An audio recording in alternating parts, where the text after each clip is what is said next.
அவர்கள் சொல்லும் போது ஷைத்தான் இரவு நேரத்தில் உங்களுக்கு 3 முடிச்சுக்களை போடுகிறான். போடுற நேரத்தில் ஒவ்வொரு முடிச்சுக்கும் என்ன சொல்லுவான் தெரியுமா?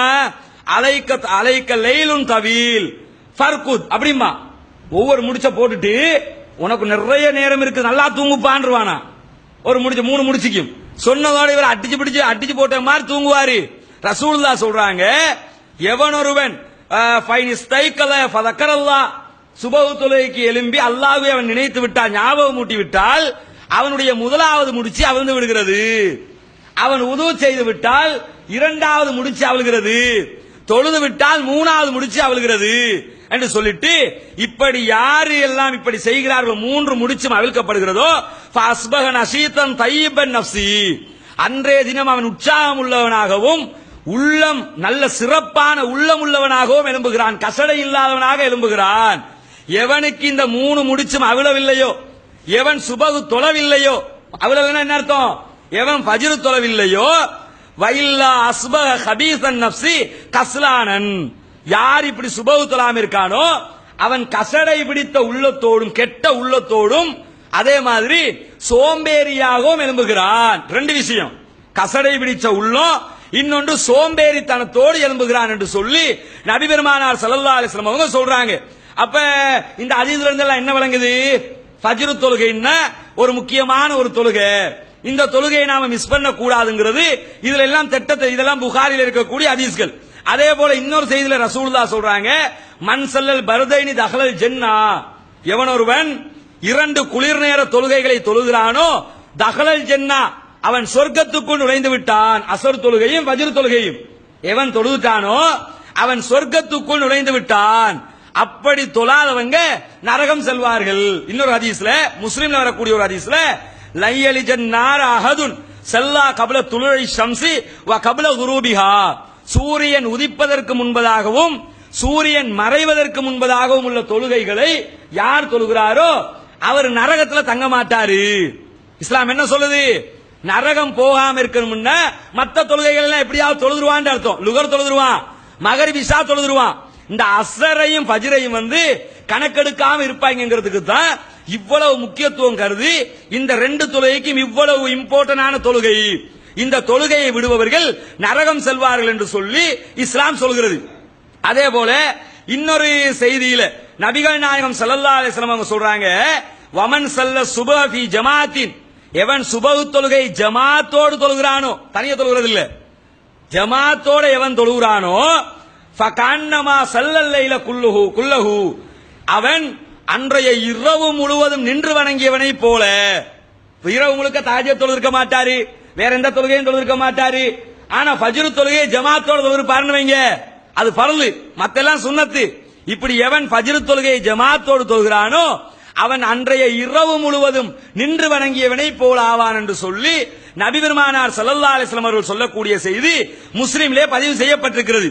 அதே மாதிரி ஏற்கனவே முனாஃபிக்குடைய ஒரு சம்பவம் சொன்னோம் இல்ல, அதே மாதிரி ரசூலுல்லாஹ் சொல்றாங்க, இன்ன அஸ்கல ஸலாத்தின் அலல் முனாஃபிகீன ஸலாத்துல் இஷா வ ஸலாத்துல் ஃபஜ்ர், முனாஃபிகீன்களுக்கு ரொம்ப கஷ்டமான தொழுகை எதுன்னு கேட்டா இஷா தொழுகையும் ஃபஜ்ருடைய தொழுகையும் தான். இஷா தொழுகைக்கும் ஃபஜ்ர் தொழுகைக்கு எவனெல்லாம் வரலையோ அவங்க முனாஃபிகீன்கள் அர்த்தம். இஸ்லாம் சொல்லுது. அப்ப ஃபஜ்ர் தொழுகையை புறக்கணிக்க கூடியவங்க என்ன வழங்கனே?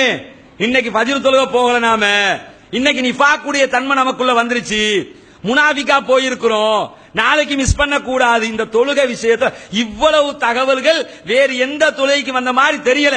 ஆனா ரசூலுல்லாஹ் காலத்துல கூட ஒரு நாள் இந்த ஃபஜ்ர் தொழுகை ரசூலுல்லாஹ்வுக்கு மிஸ் ஆகுது. தவறுதல்ங்கிறது ஒரு நாள் நடக்கும், 2 நாள் நடக்கும். ரசூலுல்லாஹ் என்ன செய்றாங்க, பிலால் ரலியல்லாஹு அன்ஹுட்ட ஒரு யுத்தத்துக்கு போய் டயர்ட்ல தூங்குற நேரத்துல, பிலாலே நீங்க முழிச்சுக்கிட்டு இருக்கீங்க, நாங்க எல்லாம் தூங்குறோம், டைமுக்கு எழுப்பிடுங்க, நீங்க அப்புறம் தூங்கிக்கலாம் சொல்லி ரசூலுல்லாஹ் சொல்லிட்டு அவரை முழிச்சுக்கிட்டு இருக்க சொல்லிட்டு ரசூலுல்லாஹ் தூங்கிடுறாங்க, எல்லாருமே தூங்கிடுறாங்க. இவர் என்ன செய்யறாரு தெரியுமா? தூக்கம் போகாம இருக்கிறதுக்காக நிறைய நேரங்கள் நின்று தொழுது கொண்டே இருக்கிறார். நாம என்ன செய்வோம்? கொஞ்சம் முழிச்சுக்கிட்டு இருக்கீங்க, ஒரு வேலை இருக்குன்னு சொல்லிட்டான்னு வைங்க, முழிச்சுக்கிட்டு இருக்கணும்னா என்ன செய்யணும்? பாட்டு கேட்கணும், படம் பார்க்கணும், இதுதான் நம்ம வேலை. அவர் என்ன செய்யறாரு? ஏன்னா அப்பதான் முழிச்சுக்கிட்டு இருக்கேளுமா, பாட்டு கேட்கறது, படம் பார்க்கறது, அடுத்தவண்ட பலாய் கழுவுறது, இதுகளை செஞ்சா முடிச்சுக்கிட்டு இருப்பான்னு அர்த்தம். ரசூலுல்லாஹ் என்ன செய்றாங்கன்னு கேட்டா, பிலால் என்ன செய்றாங்கன்னு கேட்டா, தொழுது கொண்டிருக்கிறார்கள். தொழுது கொஞ்ச நேரம் தொழுது விட்டு சும்மா சாஞ்சாரு. அவர் யுத்தத்துக்கு போய் வந்தவர் தானே, டயர்ட்ல தூக்கம் போயிடுச்சு. எந்த அளவுக்கு தூக்கம் கேட்டா, சூரிய வெளிச்சம் ரசூலுல்லாஹ் முகத்துக்கு படுகுது. முகத்துக்கு பட்டதோடு தான் ரசூலுல்லாஹ்வுக்கே முழிப்பு வருது.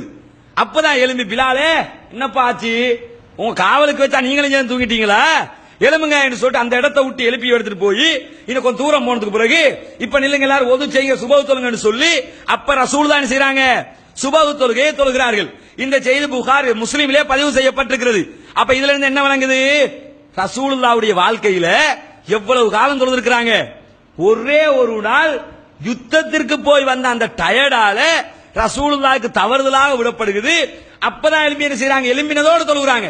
அப்ப எலும்பினதோடு தொழுகிறதுனா எப்படி விளங்குதா, கண்ட ஒவ்வொரு நாளும் படுத்துட்டு இப்பதான் எலும்பினா ரசூலுல்லாஹ் எலும்பினதோடு தொலை சொல்றாங்கன்னு தொழுகிறதுக்கு பேர் தொழுகையா இல்ல. இப்படி எப்பயாவது ஒரு நாள் நடக்கணும். நம்ம சமூகத்தில் ஒரு சால் சாப்பு வச்சிருப்பாங்க. எந்த அளவுக்குன்னு கேட்டா, காரணம் இருக்குல்ல, சுபஹ் தொழாதுக்கு சொல்ற காரணம். ஒரு சந்தர்ப்பத்தில் புகாரில வரக்கூடிய ஒரு ஹதீஸ்ல ஃபாத்திமா ரலியல்லாஹு அன்ஹா அவங்க வந்து சுபஹ் தொழாம, ஃபாத்திமா அலி ரலியல்லாஹு அன்ஹா சுபஹ் மிஸ் ஆயிருது. அவங்க ரெண்டு பேருக்கு ஒரு நாள் செய்து சுபஹ் தொழுகை மிஸ் ஆயிடுச்சு. மிஸ் ஆனதோட ரசூலுல்லாஹி ஸல்லல்லாஹு அலைஹி வஸல்லம் என்ன செய்றாங்கன்னு கேட்டா, வந்து கதவு ஃபாத்திமாவுடைய கதவை வந்து தட்டினார்கள். தட்டி அஸ்ஸலாமு அலைக்கும் சொல்லி ஸலாத்தை சொல்லி ரசூலுல்லாஹி ஸல்லல்லாஹு அலைஹி வஸல்லம் என்ன செய்றாங்கன்னு கேட்டா, கேக்குறாங்க, அலா துஸல்லியான், நீங்க ரெண்டு பேரும் தொழலையா அப்படின்னு கேக்குறாங்க. கேட்ட ஏன்பா தொழலைன்னு கேக்குறாங்க. கேட்டதுக்கு என்ன பதில் சொல்லிருக்கனே, நம்ம காலத்துல என்ன பதில் சொல்லுவோமோ அதே மாதிரி சொல்லித்தான் இருக்காங்க. நம்ம இன்னைக்கு சொல்லிக்கிட்டு இருக்கோம்ல, அவங்க மனுஷன் தானே, ஒரு பதில சொல்லி இருக்கிறாங்க. ஆனா பதில் தப்புங்கிறதுக்காக சொல்ல வர்றேன், இப்படி சொல்லக்கூடாது. ஏன், அந்த பதில சொல்லி முடிய ரசூலுல்லாஹ்வே என்ன செய்றாங்க, கொஞ்சம் விரக்தி அடைஞ்ச மாதிரி போறாங்க. பின்னாடி அவங்க சொல்லக்கூடிய வாசம் அப்படித்தான் இருக்குது.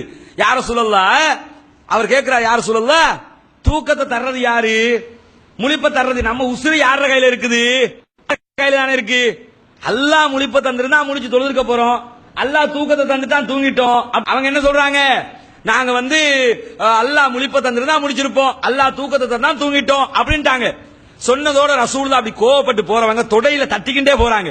தண்ட தொடை தட்டிக்கிட்டு கேட்டா செய்யும் ஜதலான்னா மனிதன் அதிகமான விஷயத்தில் தர்க்கம் செய்யக்கூடியவனாக இருக்கிறான். அப்ப விளங்குதா, தான் புரிஞ்சிருக்காங்க, செஞ்சது தப்பு. ஆமா யார சொல்லலாம், மிஸ் ஆயிடுச்சு, இப்ப நாங்க தொழுதுருக்கோம்னு பாத்திமா சொல்லிருக்கலாம், அப்படி சொல்லல.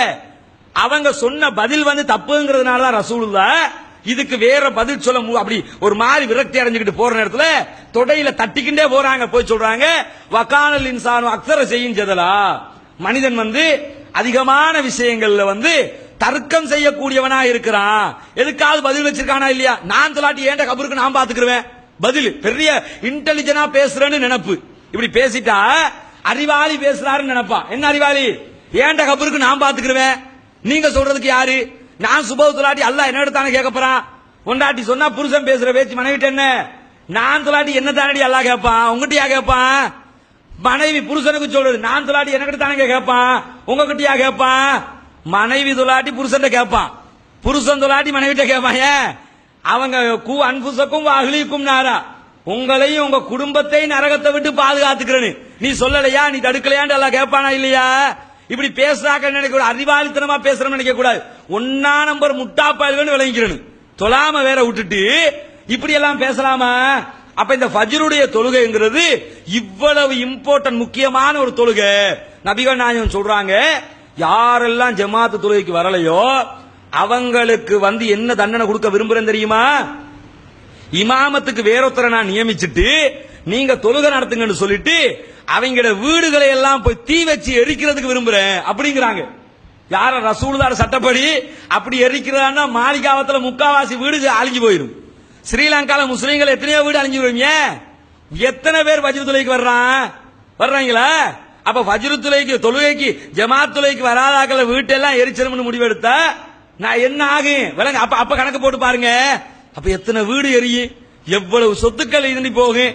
அப்ப அவ்வளவு வீட்டை எரிக்கிறதுக்கு கூட நான் விரும்புறேன்னு இவ்வளவு முக்கியத்துவப்படுத்தி ஜமாத்து தொழுகைக்கும் இவ்வளவு ஃபஜ்ருடைய தொழுகைக்கும் ரசூலுல்லாஹி ஸல்லல்லாஹு அலைஹி வஸல்லம் அவர்கள் இவ்வளவு முக்கியத்துவம் காட்டி இருக்கிறார்கள்.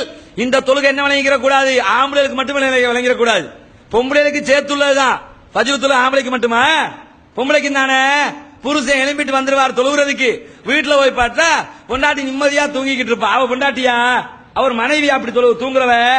ஃபஜ்ர் தொழுகை முஸ்லீம்களுடைய ஒவ்வொரு குடும்பத்திலையும் ஃபஜ்ர் தொழுகையோட விடிஞ்சிரனு. நம்ம வீடுகள் எப்ப விடியுது? 8 மணிக்கு மேலதான் முக்காவாசி வீடு விடியுது. எங்கங்க உங்க புருஷன் கேட்டா தூங்கிக்கிட்டு இருக்காரு. ஃபஜ்ர் தொழுவிட்டு தூங்குறாருன்னு அர்த்தம் இல்ல, ஃபஜ்ர் தொழாமலே தூங்குறாருன்னு அர்த்தம். அதனால இந்த ஃபஜ்ருடைய தொழுகை என்பது ரொம்ப முக்கியமான ஒரு தொழுகை. ரமலானுடைய காலத்துல இதுக்கு எல்லாரும் தவறாம வந்திருப்போம். இப்ப ரமலான் முடிஞ்சிருச்சு இல்ல, அதனால எல்லாருக்கும் லீவ் விட்டாச்சு. இப்ப என்ன ஆச்சு? லீவ் விட்டாச்சு. நேத்து ஒரு அறிவித்தல் ஒன்று போட்டிருந்தாங்க, காணவில்லை என்று ஒரு அறிவித்தல். என்னடா யார் யார் பிள்ளைகளை காணமாக்கும் சொல்லி பார்த்தா காமெடி என்ன எழுதி வச்சிருக்கான், 30 நாட்கள் பள்ளிக்கு வந்தவர்களை 31வது நாளிலிருந்து காணவில்லை அப்படின்னு சொல்லி காமெடியா எழுதியே வச்சிருக்காங்க. என்ன அர்த்தம்? அப்ப இவ்வளவு காலமா பள்ளிக்கு வர்றா, ரமலான்ல மட்டும் தானே அல்லாஹ் பாக்குறான். நாம என்ன நினைச்சுக்கிட்டு இருக்கோம்? அல்லாஹ் ரமலான்ல மட்டும் பாக்குறான். இப்ப அல்லாஹ் லீவ் விட்டான் போல் இருக்கு, இப்ப அல்லாஹ் வெக்கேஷன்ல போயிட்டான் போல் இருக்கு, இப்ப பார்க்க மாட்டான் அப்படின்னு நினைச்சுக்கிட்டு இருக்காங்க. அல்லாஹ்வுடைய கண்காணிப்பு என்பது எப்பொழுதுமே உள்ளது. இந்த சுபஹுடைய தொழுகை என்பது ரொம்ப முக்கியமான இஸ்லாம் ஆர்வம் காட்டிய ஒரு தொழுகை. அதனால அத்தனை பேரும் இந்த தொழுகையை தவறாமல் ஏற்றுக்கொண்டு அதை தொழுது இம்மையிலும் மறுமையிலும் வெற்றி பெறுவோமாக. வ ஆகிரு தஅவானா அல்ஹம்துலில்லாஹி ரப்பில் ஆலமீன். அஸ்ஸலாமு அலைக்கும் வரஹ்மத்துல்லாஹி வபரகாத்துஹு.